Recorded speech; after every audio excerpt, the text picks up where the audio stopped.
बिहार के डोरीगंज मठिया नाम के गांव के पास एक घना जंगल था। उस जंगल के किनारे एक पुराना और टूटा हुआ खंडहर पड़ा था।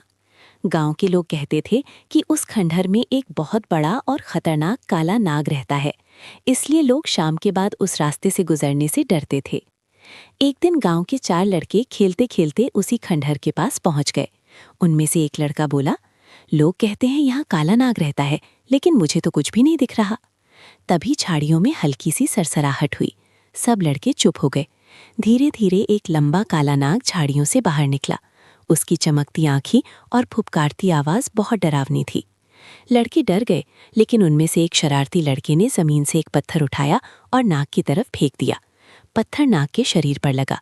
नाग दर्द से तड़प उठा और गुस्से से जोर जोर से फुफकारने लगा। लड़के हंसते हुए वहां से भाग गए, लेकिन उस दिन के बाद नाग बहुत गुस्से में रहने लगा। वो खंडहर के पास ही छिपकर रहने लगा। कुछ दिन बाद वही लड़के फिर उसी रास्ते से गुजर रहे थे। उन्हें लगा कि अब सांप कहीं चला गया होगा। वे हंसते बोलते खंडहर के पास पहुंच गए। अचानक झाड़ियों में तेज आवाज हुई। काला नाग बहुत तेजी से बाहर निकला और जोर से फुफकारने लगा। उसकी आवाज सुनकर लड़कों के चेहरे का रंग उड़ गया। लड़के डर के मारे भागने लगे। नाग भी उनकी तरफ तेजी से बढ़ने लगा।